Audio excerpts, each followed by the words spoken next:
sur le pectoral. Semezea kwa ile majiwe Haruna alikuwa anachukua mkifuno chake. Que cela était les pierres porte-bonheur pour les 12 tribus des enfants d'Israël. Na ile ilikuwa maribu kwa leta amani kwa ajili ya kizazi chote cha Israeli 12. Et chaque tribu avait sa pierre porte-bonheur. Na kila kizazi kilikuwa na utambulisho wa kila jibwe kile kilari. Et cela était des types et des ombres qui parlaient de Christ. Ile ilikuwa ni mfano na bile walikuwa wanasemeza kwa ajili ya Kristo ule wakati. Car le prophète nous dit tout ce qui s'est passé dans l'Ancien Testament était le type de Christ. Kwani nabii tuambia kama yote ilifanyika mwangano la kale ilikuwa ni mifano ya Kristo. Que ça soit le fait, que ça soit les ornements qui étaient sur les vêtements des souverains sacrificateurs, tout cela parlait de Christ. Ikiwa makaramu balikuwa natenda, ikiwa mavazi walikuwa vala, vyote vilikuwa vinaonyesha pa Kristo. Et nous avons essayé de montrer que quand Christ est mort sur le bois du Calvaire, Atujaribu kusemeza wakati Kristo alikufa kumsalaba, il est devenu lui-même notre véritable souverain sacrificateur. Anakuwa peke yake mwenyewe kweli kweli mkoani wetu mkubwa. Et il est la pierre porte-bonheur pour toutes les nations. Na anakuwa ile riba ya kuleta amani kwa mataifa yote mzima. Et nous croyons que ce soir, il est pour nous la pierre porte-bonheur. Na tunaamini magharibi anakuwa tu ile riba ya kuleta amani.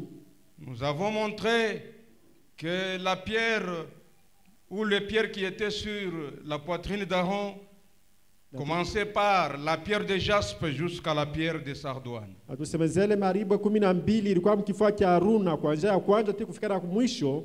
Donc du plus grand jusqu'au plus petit. Kuanzia kumkubwa hadi kufikia kumtoto. Du début jusqu'à la fin. Mwanzo hadi mwisho. Et cela parlait toujours de Christ. Ile ilikuwa inasemeza pa Kristo peke yake. Pour montrer que Christ, il est l'alpha et l'oméga. Jua kutuambia kama Kristo alikuwa alfa na omega. Donc de A à Z, c'est toujours lui. Nikwambia kwa tangu mwanzo kufika mwisho ni pa Kristo. Il est la personne principale. Anakuwa ile tu mtu anastahili. Il est tout ce dont nous avons besoin dans cette vie. Anakuwa ile mtu biote tunahitaji hapa hii dunia. Il représente tout pour nous. Anatambulisha biote kwa ajili yetu. Il est le bonheur éternel. Anakuwa ile amani ya milele. Il est la joie éternelle. Anakuwa ile furaha ya milele. Il est la paix éternelle. Anakuwa amani ya milele. Lui-même a dit, je vous donne ma paix. Yeye mwenyewe alisema mimi nimleta amani. Non pas comme le monde la donne. Haina vile dunia inaileta hapana. Les Nations Unies peuvent promettre la paix mais ne donnent pas la paix. États-Unis hatawezi kumlaka amani mais hatawezi kuileta. L'ONU peut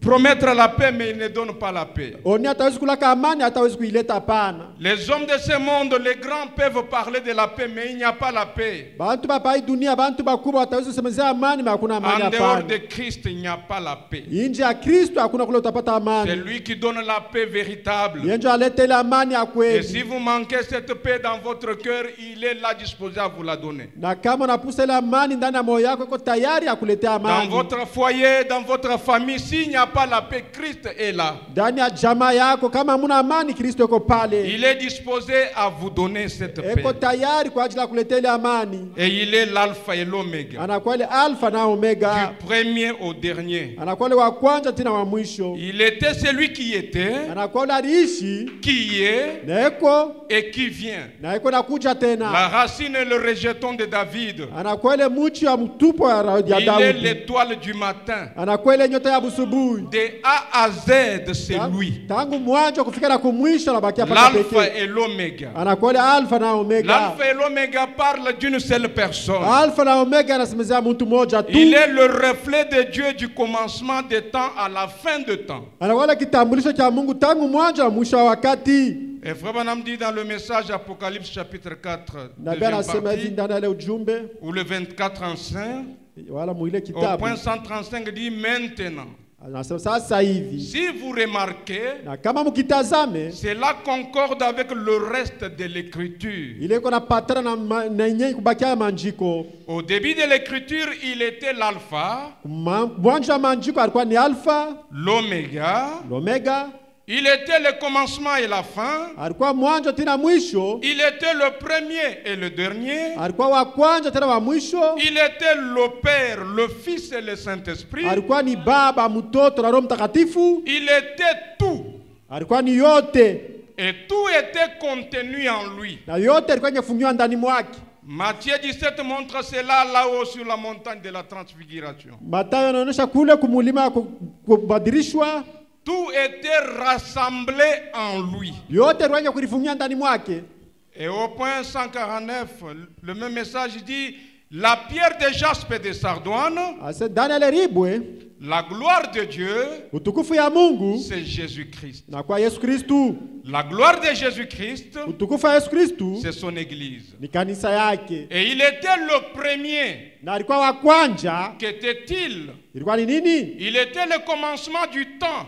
Alikuwa ni mwanzo wa wakati Il est la fin du temps. na anakuwa tena mwisho wa wakati. Il était le premier de patriarches. Alikuwa wa kwanza makubwa. Est-ce que vous êtes là? Amina.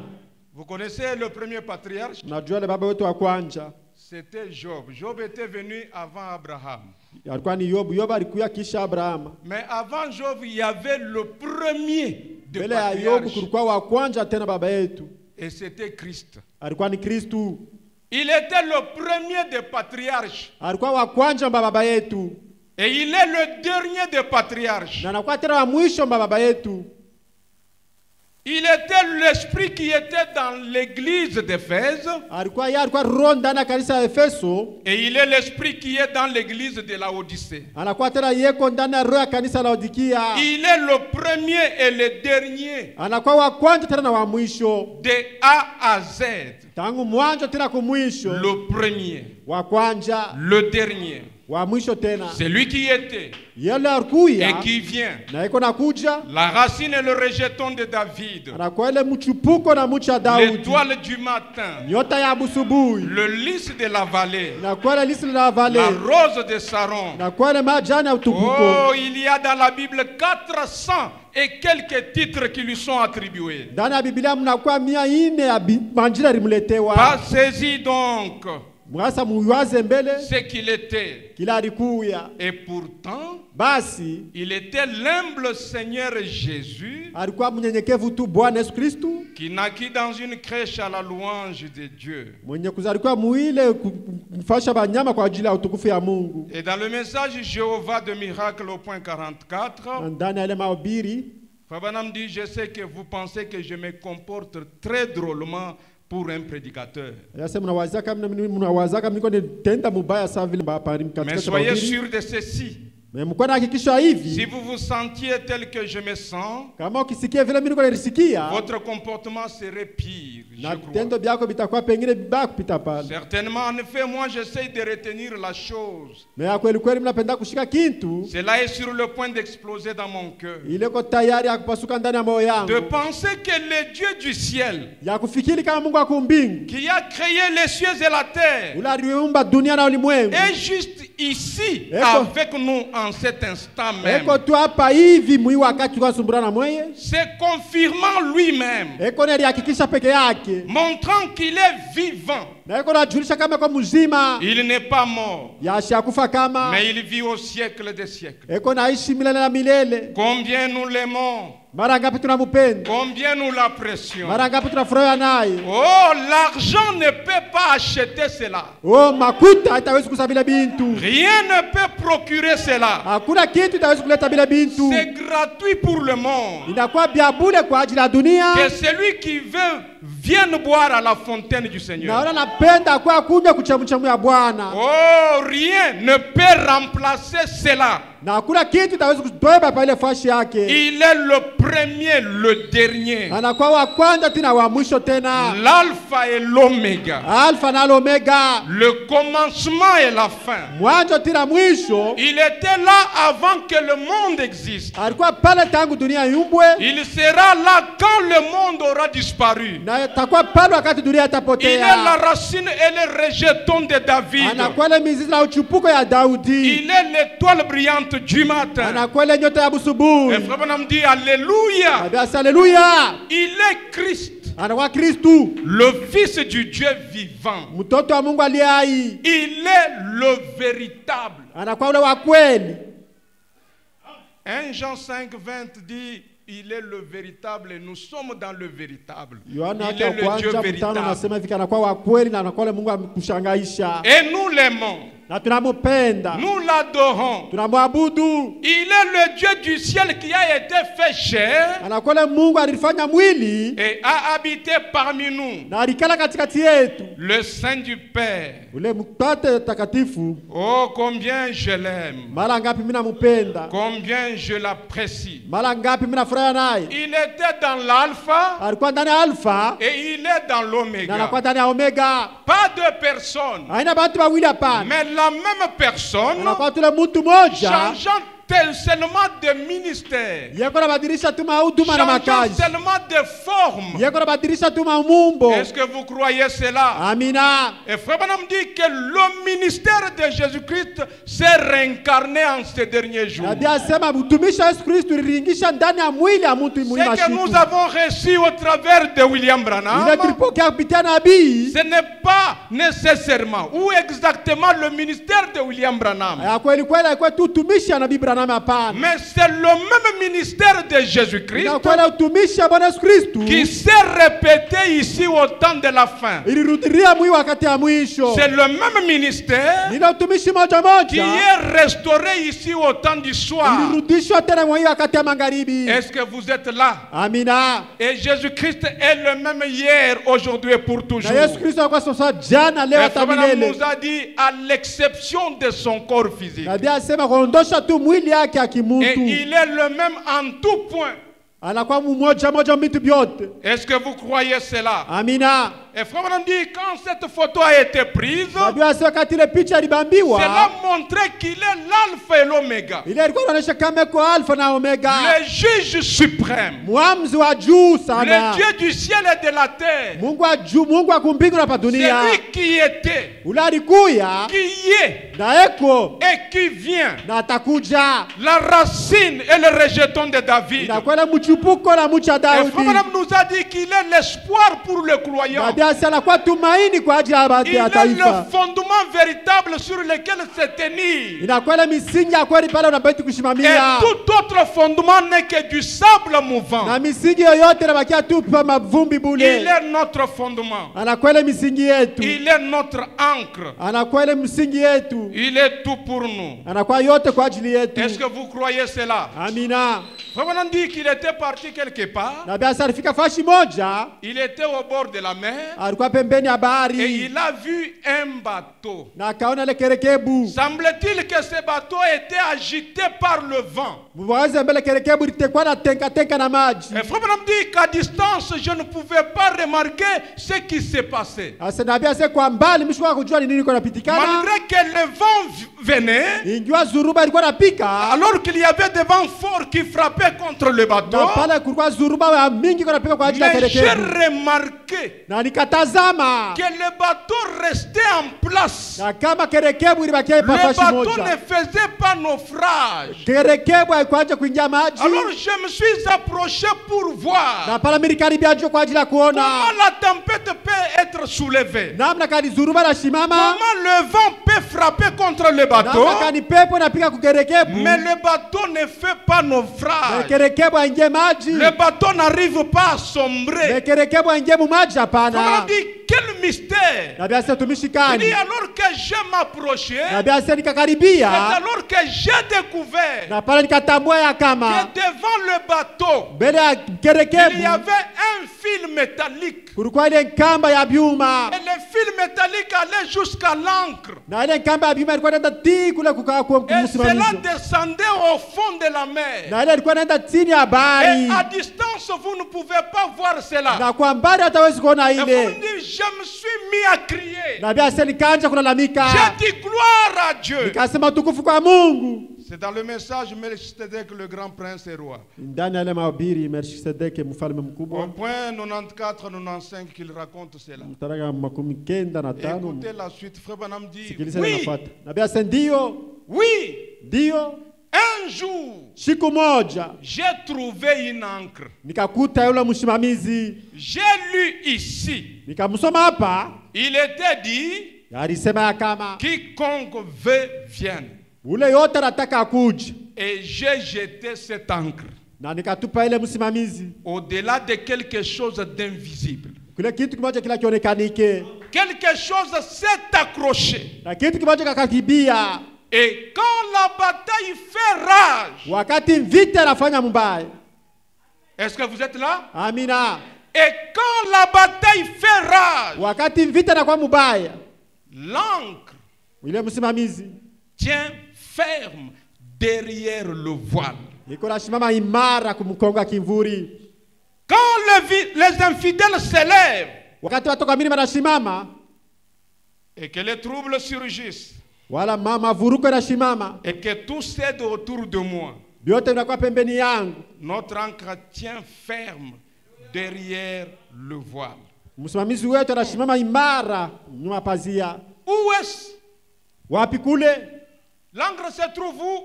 Msimamizi anasimama wapi? Je ne sais pas. Nishijue, Mais c'est derrière le voile.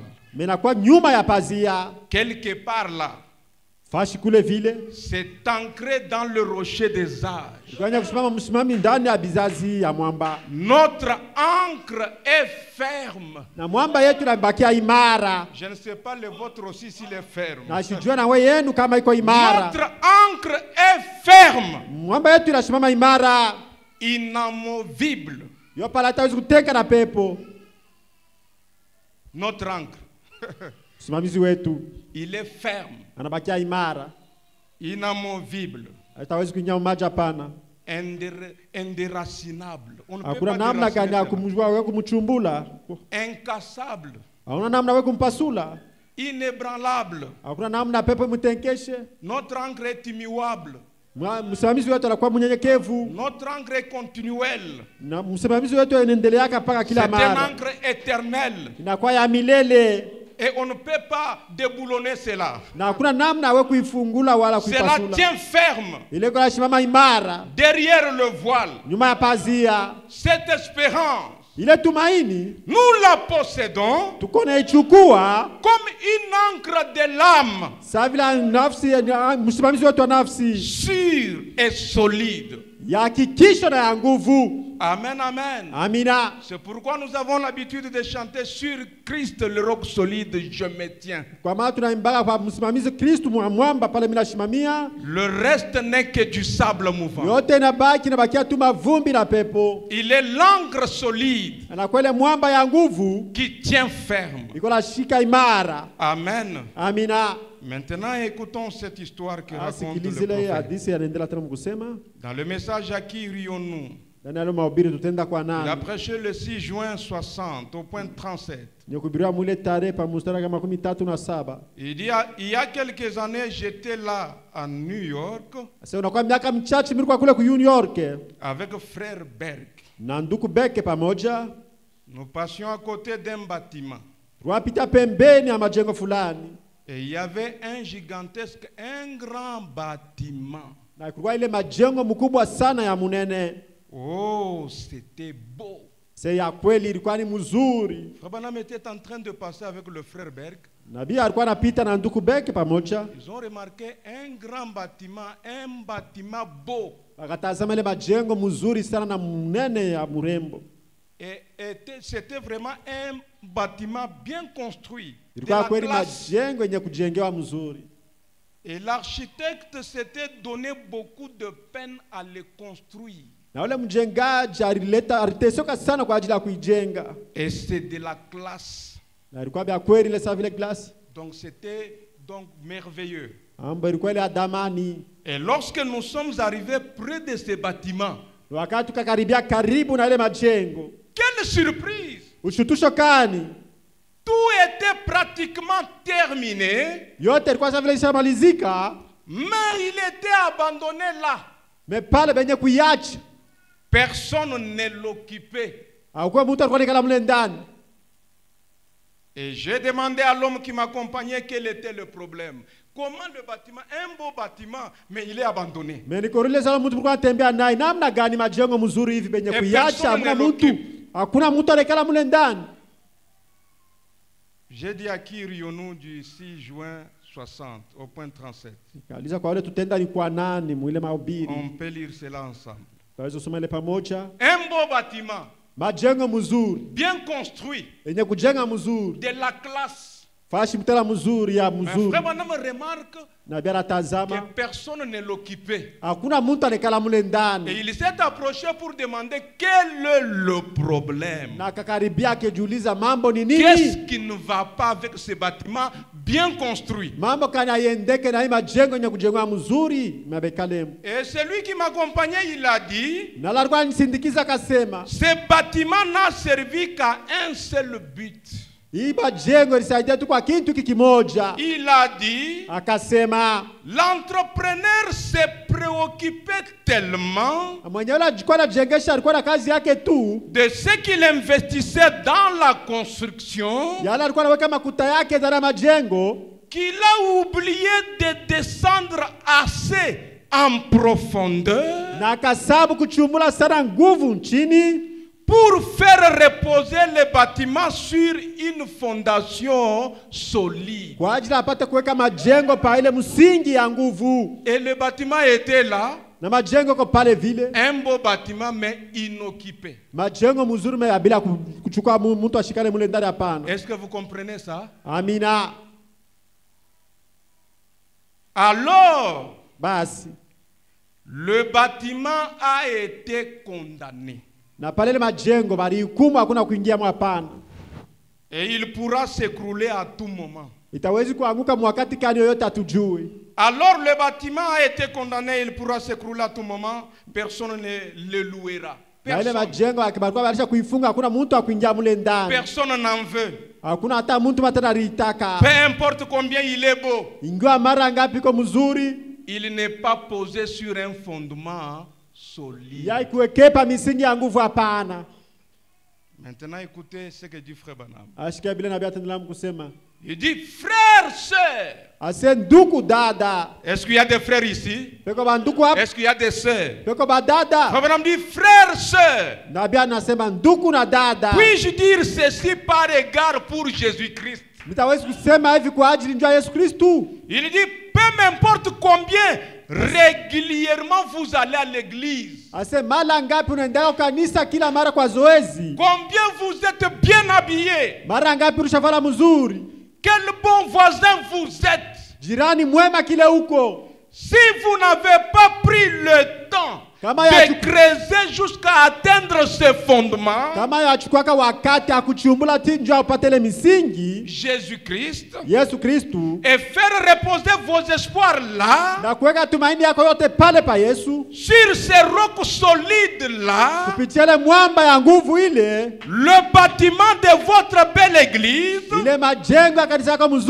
vos couronnes en robe, et je ne sais quoi d'autre de beau, cela s'écroulera.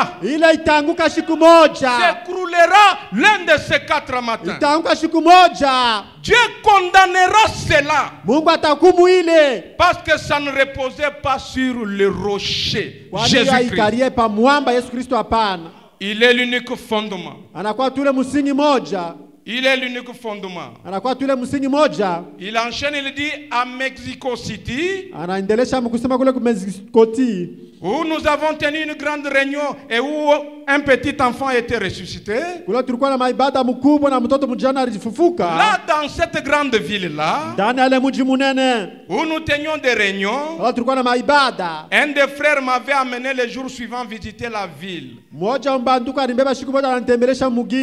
dit, en fait, Mexico City est une belle ville. Mais qu'ai-je trouvé en y allant? En visitant la ville, j'ai vu certaines des architectures le plus modernes jamais vues. Oh! Elles s'écroulaient toutes. Mais le problème, c'est qu'on n'avait jamais creusé jusqu'à trouver une fondation solide. Kusema alikuwa bayachimbulaka njoo kupata ile misingi ya nguvu. Nous pouvons évoluer.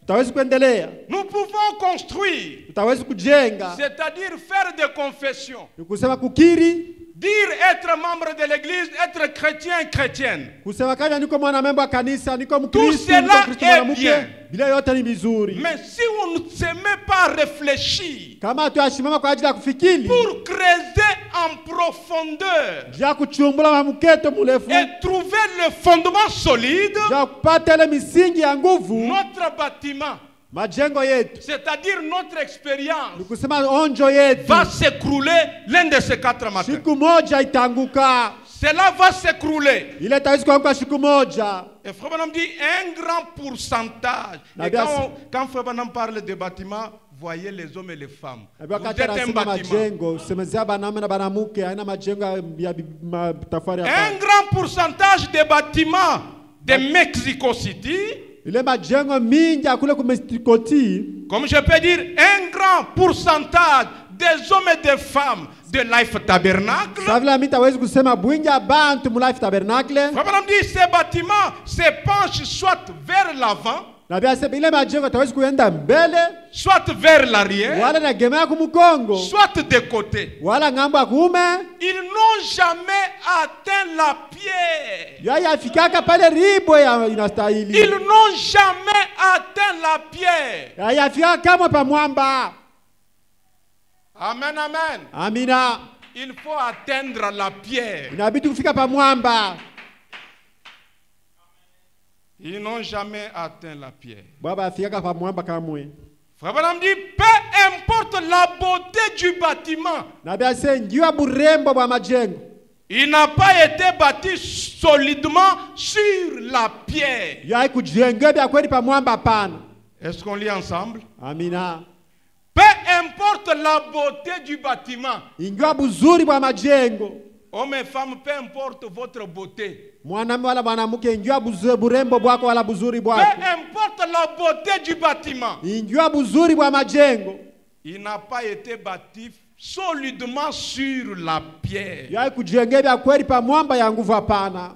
Et Frère Branham dit, et lorsque vous entreprenez quelque chose pour Dieu, Na bia sema wakati unapenda kutumikia kitu njoo ya Mungu, ne vous reposez pas sur un mauvais fondement. woshishimamie pa mwamba mubaya hapana, pa majengo Ne mubaya vous hapana. reposez pas sur des émotions. Woshishimamie pa mamichemuko hapana. Moi je sens, moi je Nasikia, vois. minaona. Ne vous reposez pas sur un quelconque credo. Wamshimamie pa mafundisho fulani. Mais confiez votre vie entre les mains de ces fondements éternels. We toa maisha yako kwa ile misingi ya milele. Jésus-Christ, Yesu Kristu. cette pierre angulaire. Ile jibo ya nchongo. Alors bâtissez Na pale jenga. à partir de là. Ya kuanzia pale wanja kujenga. Peu importe combien c'est rapide ou combien c'est lent. Mara ngapi tawezi kwa haraka wale kwenda pole pole. Même si ça va petit à petit, mais si vous êtes sur un fondement solide, allez tellement comme ça. Na hata kwenda pole pole, we kama kale pale majengo ya mwamba, wende tu vile pole pole. Reposez-vous sur lui, Wikaria pa mwamba. car il est l'unique fondement qui offre la sécurité. Kwa na kwa tule mwamba moja kunaleta ukingo. Et vous êtes en sécurité en Jésus-Christ. Uko ndani ya ukingo kupitia Yesu Kristu. Tant que vous êtes en lui, Wakati uko ndani mwake, vous êtes à l'abri de l'orage. na pale uko ndani ya kivuli yenye kuchungia mzuri. Vous êtes à l'abri de l'orage. Uko mule kivuli yenye kuchungia mzuri. Amen, amen. Amina. Est-ce que quelqu'un a saisi quelque chose? Eti mtu anashika kitu kimoja. Est-ce que vous avez réellement compris? Eti mrelewa ya kweli. Nous avons posé la pierre angulaire là au coin. Atuweke ile ribo ya kwanja. Na nchongo pale vile. Savez-vous ce que cela signifie? Mnajua kile inamaanisha? C'est un type. Ni mfano. Ça parle de Christ. Nasemezwa kwa ajili ya Kristu. Parce que c'est Christ qui est la véritable pierre angulaire. Bwana kwa Kristo anakuwa ile ribo ya nchongo ya kweli. Au moment de la pose de la pierre angulaire, nous étions vraiment enthousiasmés. Wakati ya Chacun kujenga venait ile avec ribo son ya nchongo, témoignage. tulikuwa na Avec furaha une na kila requête. mmoja na shuhuda yake. avec quelques billets. na pengine mambo fulani, Et cela est gravé dans la pierre angulaire. na ile nawekea mule ribo ya nchongo. Qu'est-ce que cela signifie? Ile inamaanisha nini? C'est une grande leçon. Inakuwa mafundisho kubwa, C'est tout un enseignement. ni mafundisho munene, C'est pour montrer ni njia ya kujulisha que le futur bâtiment ya ile majengo tawezi kujenga mashikinaji commencera par la pierre angulaire. itaanzia pale ribo ya En nchongo. dehors de la pierre angulaire, Inje ya ribo ya nchongo il n'y aura pas un bâtiment. hakutakuweka tena majengo ingine, Et tout ce qui sera du bâtiment sera construit à partir na lete de la pierre majengo angulaire. itaanzia kujenga ni pale pa ribo ya nchongo. Qu'est-ce que cela montre? Ile inaonyesha nini? Cela parle de Christ. Ile inaonyesha kwa ajili ya Kristu. Il est la véritable pierre angulaire. Anakuwa ile ribo ya nchongo ya Il est kweli, le Saint-Esprit. anakuwa Roho Mtakatifu, Et tout doit commencer par lui. na yote inabidi kuanzia kwake. Amen, amen. Amina, Est-ce que quelqu'un peut dire amen? amina. Tout doit commencer par lui. Yote inabidi kuanzia kwa Kristu. On peut construire. Tawezi kujenga, Vous construisez, vous allez de l'avant. unajenga unaenda mbele, Mais s'il n'y a pas la pierre angulaire, na kama kuna ile ribo ya nchongo, le bâtiment sera condamné. na ile majengo batahukumu. Est-ce que quelqu'un a saisi? Amina. Vous savez pourquoi le hangar ici sera démoli un jour? Mnajua kwa nini kitanda porto ipomona siku moja? C'est parce qu'il n'y avait pas la pierre angulaire. Kwani hakukuweka ile ribo ya nchongo. Amen. Amina. Et s'il n'y a pas la pierre Na angulaire, kama kwa ile ribo ya nchongo, le bâtiment doit être condamné. na majengo inabidi kufungiwa, Le bâtiment doit être démoli. na ile majengo inabidi kubomolewa. Amen. Amina. Et si vous, en tant que bâtiment de Dieu, Na kama wewe sasa vile majengo ya Mungu, s'il n'y a pas la pierre angulaire, Na en kama- d'autres termes, s'il n'y a pas Christ dans votre vie, na kama hakuna jibu wala Kristu ndani ya maisha yako, vous devez être démoli. inabidi kukupomola, Vous serez condamné. batakufunga, batakuweka kadena. Amen. Amina. Et revenez, recommençons par la pierre angulaire. Na tukuje tuanzulule kuanzia kumwiribo ya nchongo. Ne soyez pas pressés pour aller ça et là. Recommencez par la pierre angulaire. Chukua haraka kwenda kule na huku tuanzie Car kukujenga. s'il n'y a pas la pierre angulaire, le bâtiment sera Na condamné. kama hakuna ribo ya mpembe tatu, ile majengo itawenye kukumiwa. Et qui est la pierre angulaire? C'est Christ, la parole. Na ile ribo ya nchongo ni nani? Kwa Il est Kristu le neno. fondement solide. Anakuwa ile misingi ya nguvu. Il est le fondement éternel. Anakuwa ile misingi ya Et milele. nous devons commencer par là. Tunabidi kuanzia pale vile. Amen, amen. Amina. Rabbanam dit à l'époque de Salomon, les constructeurs, les maçons, Na basi wakati ya Solomoni bajengaji ils ont négligé cette pierre angulaire. baribeula ile ribu ya mapembe tatu. Comme les gens sont en train de négliger cela aujourd'hui. Na sasa vile bantu beko na ibeula leo. Mais ils ont entrepris la construction. Bebo wakaendelea mkujenga. Ils pouvaient aller de là-bas en construisant. Balikuwa wanaendelea mbele mkujenga. Mais ils se sont rendus compte qu'il y avait quelque chose qui manquait. Bakatambua kama kwa kitu kinapusa. Et la Bible dit, la pierre qu'ont rejeté ceux qui bâtissaient Biblia inasema kile ribo balitupa kwa bajengaji. est devenue la principale de l'angle. Inakuwa ile msimamizo ya pembe. Et le Saint-Esprit que les gens rejettent aujourd'hui, Yale Roho Mtakatifu bantu beko nakatala leo. c'est la chose même qui tient toute la révélation. Inakuwa kile kitu kinashika ufunuo yote C'est mzima. c'est là que le Saint-Esprit est posé. Ndio pale Roho Mtakatifu najengewa. Amen, amen. Amina.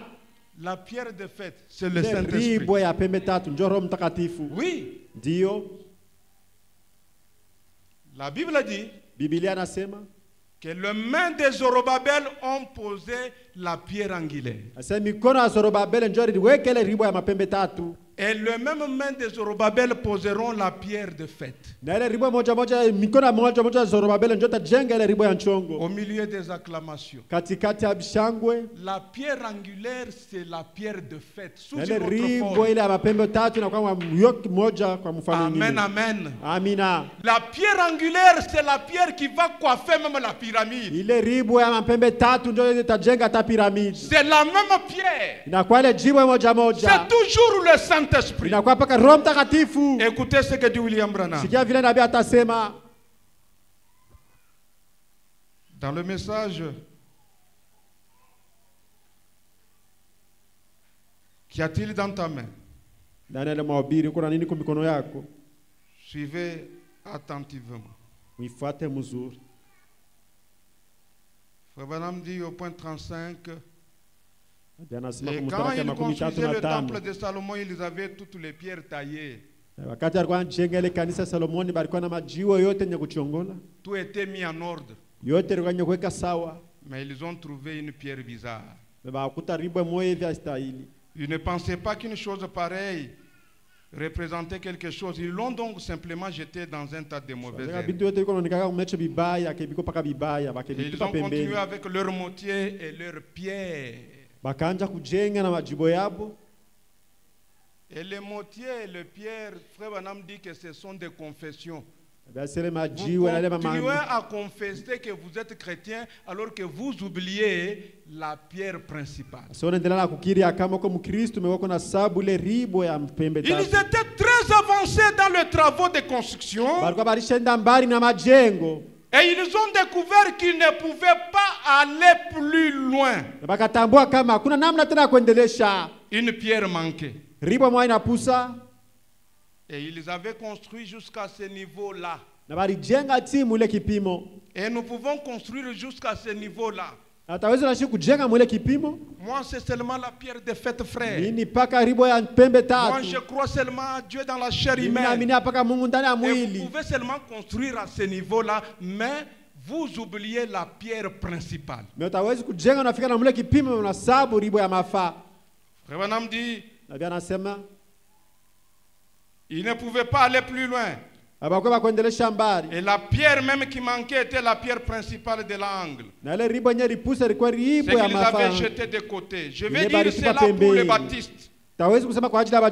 Et alors vous les presbytériens, vous pourrez vous en glorifier très bien. L'une des choses primordiales avec le baptiste ou avec n'importe quelle église, et ce que nous tous nous avons fait, et que vous les pentecôtistes vous êtes en train de faire, c'est juste. C'est que vous rejetez la seule pierre principale. La seule pierre fondamentale qui soit. Et c'est Christ. Vous pourriez dire, oh, cela ne marchera pas avec notre programme. Et Frère Branham vous pose la question, eh bien, avec quel programme cela va-t-il donc marcher? Oh, cela ne marchera pas avec notre programme. Quel programme?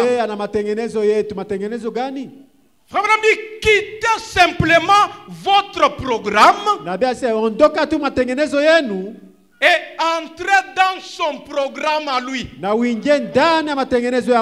Et l'église avancera. Life Tabernacle. Dieu a un programme. Depuis que le monde est monde, Dieu a un seul programme. C'est pour que les hommes et les femmes soient remplis de son esprit. Et Frère Branham dit, et là l'église avancera. Placez d'abord la pierre angulaire. Sinon, vous vous rendrez compte après un moment que ce ne sont que des briques et des mortiers. Des briques et des mortiers. Ce ne sont que des pierres empilées, entassées les unes sur les autres. Mais le conseil ce soir, il dit, commencez par la pierre angulaire. Commencez par là. Et chaque bâtiment qui n'a pas été fondé ou placé sur un fondement solide sera démoli. Et chaque homme et chaque femme qui n'a pas une expérience avec Christ sera condamné à la fin de la course. Na kila mwanamume wala mwanamke hana naonje pamoja na Kristo batamhukumu kumwisha mwendo yake. Et c'est là que le prophète dit qu'aucun homme, aucune femme ne peut avoir un fondement solide Njoo Biblia anasema hakuna mwanamume wala mwanamke ataweza kuwa na misingi ya nguvu avant d'avoir rencontré Christ. mbele kama ashakutana na Kristo. Quelque chose à laquelle vous parlez Kile kitu uko nasemezana nacho et qui vous répond. nacho kinakujibu.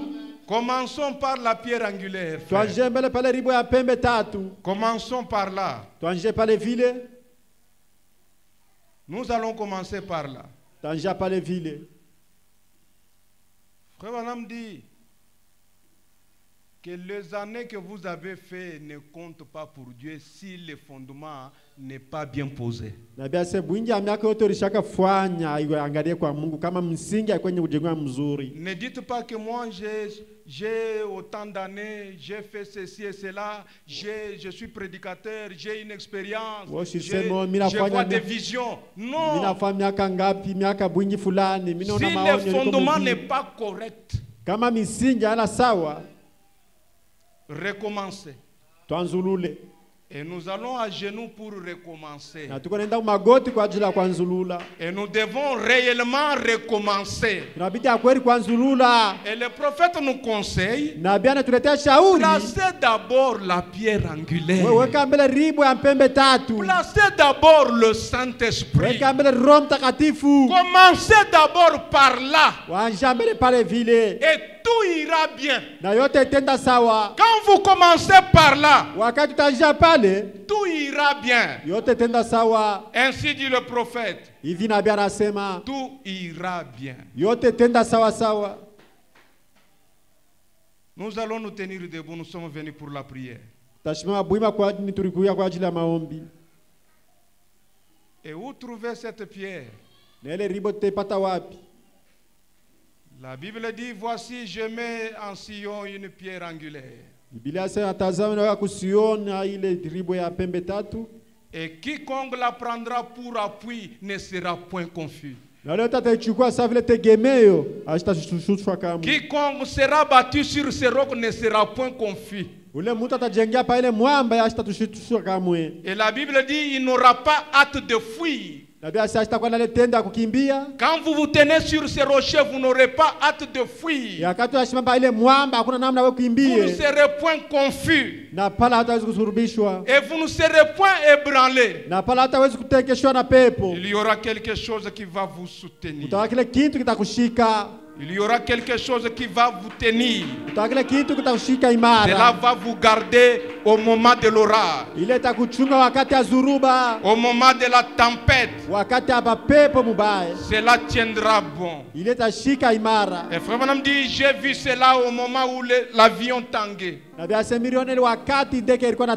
vu cela, j'ai vu cette religion du cœur, comment cela m'a soutenu. Et cela nous soutiendra aussi si nous sommes basés sur la chose véritable. Et il est le roc solide. Il est notre rocher. Rocher d'âge fendu pour moi. Et nous voulons commencer par là. Ne regarde pas aux années que tu as fait dans la parole. Ne regarde pas aux expériences d'autrefois, cela est déjà ruiné. Mais ayez une nouvelle expérience avec Christ. Vérifiez la fondation, est-ce qu'elle est bonne? Est-ce qu'elle est bien bâtie? Est-ce que ça résiste réellement? Est-ce que le bâtiment est bien construit? S'il n'est pas bien construit, il est voué à l'échec. Est-ce que mon expérience s'accorde avec la parole? Est-ce que ma vie s'accorde avec la parole? Ai-je un bon fondement? Ou c'est juste une fausse fondation que j'ai placée? Rocher d'âge fendu pour moi. Laisse-moi me cacher en toi. Acha nifuchame ndani mwako. Laisse-moi trouver refuge. Acha nipate fuchamio ndani mwako. Laisse-moi être bâti sur toi. Acha nijenge juu yako wewe. Laisse-moi commencer avec toi. Acha nianje pamoja na wewe.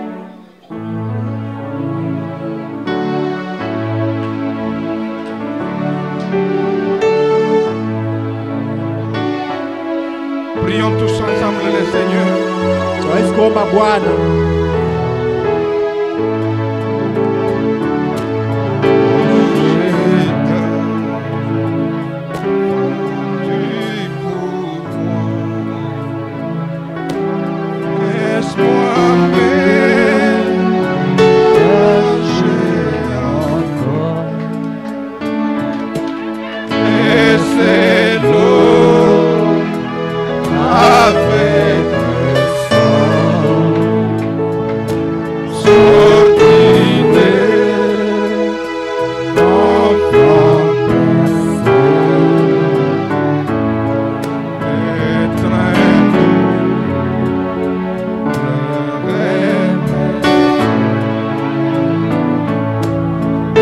Sobre